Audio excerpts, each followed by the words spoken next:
शैव भक्तों को राधे राधे। जय माता दी। आप सभी का पूजा विथ प्रिंस चैनल में हार्दिक स्वागत है। आज मैं आप सबको वरुथुनी एकादशी जो कि 24 अप्रैल को पड़ रहा है, उस दिन कुछ ऐसे उपाय करने को बताऊंगा जिससे भगवान श्री हरि विष्णु की आप पर विशेष कृपा प्राप्त होगी और वो बहुत जल्द आप पर प्रसन्न होकर आप पर अपनी कृपा की बरसात करेंगे। तो मेरे साथ अंत तक इस वीडियो में बने रहिए और जो भी इस चैनल में नए हैं वो चैनल को सब्सक्राइब कर लीजिए, क्योंकि आप इस उपाय को हर एकादशी पर कर सकते हैं। सिर्फ तो उपाय क्या है वो सुन लेते हैं। जो तुलसी सूख जाती है ना, उन सूखी हुई लकड़ी को आप रख लें। ध्यान रहे तुलसी सूखी हुई होनी चाहिए, हरी तुलसी को ना तोड़ें।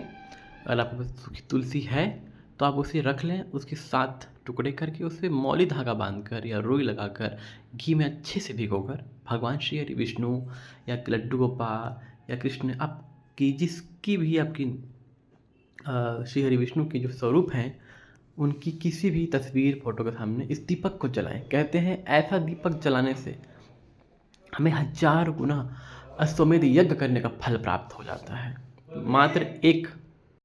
मात्र एक दीपक जलाने से। सोचिए इतना महत्व तुलसी का बताया गया है। इसलिए अगर आपके यहाँ तुलसी सूख जा रही है तो उससे अशुभ ना समझें, इसे हमें और सेवा में लगाना चाहिए। ऐसा हमें भगवान अवसर मौका प्रदान कर रहे हैं। और हमें एकादशी के दिन भगवान लड्डू गोपाल शालिग्राम जी को किसी को या विष्णु को एक तुलसी का दल अवश्य अर्पित करना चाहिए। कहते हैं शालिग्राम जी को एक तुलसी का दल अर्पित करने से हमें 1000 गुना सोना दान का फल प्राप्त हो जाता है। तो सोचिए भगवान श्री हरि विष्णु या किसी भी देवी देवताओं की पूजा में ना आप देखोगे ना, सोने चांदी पैसे इन सब चीज़ों की महत्वता नहीं है। भला वो कुबेर भंडारी हैं, उनके पास खुद कुबेर का खजाना है, उनके पास स्वयं लक्ष्मी माता विराजमान है, उन्हें किस चीज़ की भले क्या कमी हो सकती है। इसलिए भगवान भाव देखते हैं। आपका भाव सच्चा होना चाहिए, आपका भाव निस्वार्थ होना चाहिए। आप भाव से प्रेम से एक तुलसी का दल भी अर्पित कर देते हो तो भगवान श्री हरि विष्णु उसे स्वीकार कर लेते हैं। इतना उनमें भक्त का भावना देखते हैं वो। तो हमें एकादशी पे इन 2 उपाय को करना चाहिए। तीसरा उपाय एक और है, उस उपाय को कर लीजिए, पर ध्यान रहे इस उपाय को सिर्फ आप वरुथुनी एकादशी के दिन ही कर सकते हैं, क्योंकि वरुथुनी एकादशी इतनी गर्मी में पड़ रहा है। अभी से गर्मी इतना तेज हो गया है, प्रारंभ हो गया है। तो कहते हैं इस स्थिति में अगर आप किसी को अन्न और जल दान करते हो, किसी के लिए जल की व्यवस्था कर देते हो, किसी के लिए अन्न की व्यवस्था कर देते हो, तो यह स्वर्ण दान से भी ज़्यादा दान का महत्व बताया गया है।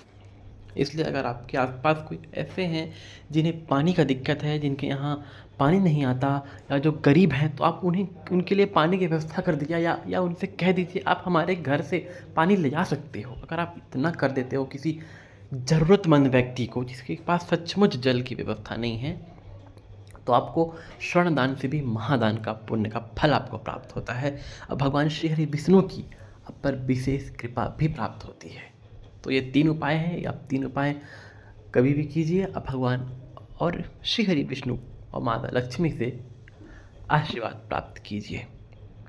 मैं ऐसा करता हूँ आप सभी को मेरी यह जानकारी, मेरी यह वीडियो अच्छी लगी हो, मेरी यह वीडियो आपको अच्छी लगे तो प्लीज़ लाइक करें, कमेंट करें, शेयर करें और कमेंट में राधे राधे अवश्य लिखें। भगवान आपके सभी मनोरथ को पूर्ण करें। आप स्वस्थ रहें, खुश रहें, मस्त रहें। राधे राधे।